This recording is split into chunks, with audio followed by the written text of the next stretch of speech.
Hello, good afternoon प्रिय विद्यार्थियों। हम भारतीय संविधान के मौलिक अधिकारों के बारे में बात कर रहे थे। मौलिक अधिकारों में अपना जो लास्ट में जो अधिकार था, संवैधानिक उपचारों का अधिकार था, आर्टिकल 32 में इसका प्रावधान किया गया था। अगले वीडियो में ये रह गया था, तो पहले हम ये आर्टिकल 32 के बारे में बात करेंगे। उसके बाद में आर्टिकल 33, आर्टिकल 34, आर्टिकल 35 में क्या प्रावधान दिया गया है उसके बारे में छोटी सी चर्चा करेंगे। और उसके बाद में जो सर्वोच्च न्यायालय एवं उच्च न्यायालय होते हैं उनके द्वारा जो विभिन्न प्रकार की जो रिट जारी की जाती हैं वो इसी आर्टिकल 32 के अधीन आती हैं, संवैधानिक उपचारों के अधीन आती हैं। तो उसके बारे में बातचीत करेंगे। तो संवैधानिक उपचारों का जो अधिकार होता है ये भारत के संविधान में सबसे महत्वपूर्ण आर्टिकल में से एक है।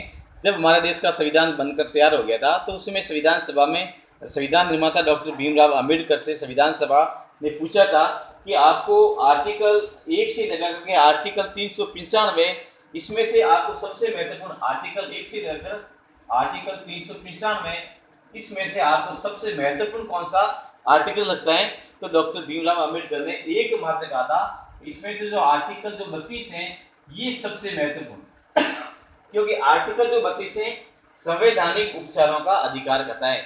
बाकी जितने भी प्रकार के हमारे जो संविधान है, अगर इन संविधानों का खंडन होता है, इनका हनन होता है या व्यक्ति के साथ में शोषण होता है, तो ये आर्टिकल जो 32 है यानी कि सत्ता जो हमारा संविधान जो अधिकार है संवैधानिक उपचारों का अधिकार है, इसके माध्यम से व्यक्ति न्यायालय की शरण में जा सकता है। एक आर्टिकल 226 आता है, आर्टिकल 226 के अनुसार वो हाई कोर्ट में जा सकता है और आर्टिकल 32 के अनुसार वो व्यक्ति सुप्रीम कोर्ट में जा सकता है। तो इस प्रकार से दो महत्वपूर्ण आर्टिकल है, ये संवैधानिक उपचारों के अंतर्गत आता है। उसके बाद में हमने पढ़ा था कि हमारा जो मौलिक अधिकार है संविधान के भाग 3 में 12 से 35 के बीच में प्रावधान है। तो 12 तो हमें राज्य की परिभाषा की बात की, 13 में न्यायिक पुनरावलोकन या इस प्रकार की विधि का खंडन किया जाता है कि अगर कोई विधि या संविधान लागू होने से पहले इस प्रकार की कोई मान्यता या विधि प्रचलित थी लेकिन वर्तमान में वो संविधान का अतिक्रमण करता है या व्यक्ति के अधिकारों का एक सीमा तक हनन करता है तो उस सीमा तक उसको हटाया जाएगा। यानी कि न्यायिक पुनरावलोकन की जो परिभाषा या व्यवस्था है वो आर्टिकल 13 में हमें देखने को मिलती हैं। तो उसके बाद में हमने 32 में ये क्या संवैधानिक उपचारों का अधिकार है। उसके बाद हम बात करते हैं कि आर्टिकल जो हमारा है आर्टिकल 33 क्या प्रावधान करता है, आर्टिकल 34 में क्या प्रावधान है और आर्टिकल 35 में क्या प्रावधान है। हालांकि इस टाइप के जो क्वेश्चन होते हैं वो कई बार कंपटीशन में पूछे जाते हैं, तो उसमें विद्यार्थियों को आपको ये जानना है आर्टिकल 33 में क्या प्रावधान है और आर्टिकल 34 और 35 में क्या प्रावधान, इसके बारे में भी आप थोड़े अवगत हो जाए। आर्टिकल 33 कहता है कि संसद को ये अधिकार देता है कि वह सशस्त्र बलों और पुलिस बलों के लिए आवश्यक सेवाओं में कर्तव्यों के निर्वहन एवं अनुशासन बनाए रखने के लिए विधि द्वारा मूल अधिकारों को सीमित कर सकती हैं। तो इस प्रकार से वो संसद को ये अधिकार देता है कि सशस्त्र एवं पुलिस जो बल हैं इनकी जो आवश्यक सेवा हैं, इनके आवश्यक सेवाओं में इनके कर्तव्य निर्वाह करने के लिए ऐसी या अनुशासन बनाए रखने के लिए इस प्रकार से संसद को एक विधि बनाने का अधिकार देता है। उस स्थिति में हो सकता है कि मौलिक अधिकारों को सीमित भी किया जा सकता है।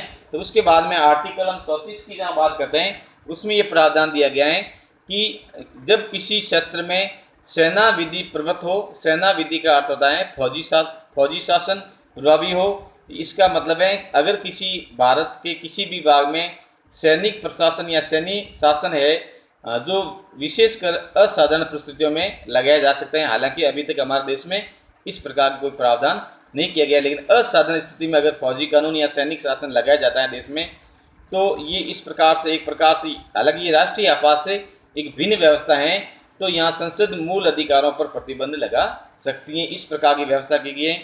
और आर्टिकल जो 35 में प्रावधान किया गया है कि मूल अधिकारों को प्रभावी बनाने के लिए विधि निर्माण की शक्ति संघ की संसद को होगी, राज्य विधान पालिकाओं को नहीं होगी। यानी कि मूल अधिकारों को प्रभावी बनाने के लिए जो विधि निर्माण की जो प्रक्रिया होगी वो संघ सरकार को होगी, राज्य सरकार को इस प्रकार से नहीं होगी। और इस प्रकार से आर्टिकल 33 में संसद, आर्टिकल 16:3, 32:3, 33 वो 34 में संबंधित मामले पर कानून बना सकती हैं। इस प्रकार इसमें ये प्रावधान किया गया है। आर्टिकल 356 राज्य में संवैधानिक तंत्र विफल हो जाता है तो इस प्रकार का उसमें प्रावधान किया गया है। आर्टिकल 365 भी इससे रिलेटेड है। यदि राज्य केंद्र द्वारा दिए गए निर्देशों का पालन करने में या उसे प्रभावी करने में असफल होता है तो ये राष्ट्रपति के लिए विधि संगत होगा कि उस स्थिति को संभाले जिसमें अब राज्य सरकार संविधान की प्रबंध व्यवस्था के अनुरूप नहीं चल रहा है। तो इस प्रकार जो प्रावधान आर्टिकल 365 में दिया गया है। तो इस प्रकार की जो हमने बातचीतें, ये जो बातचीतें हमने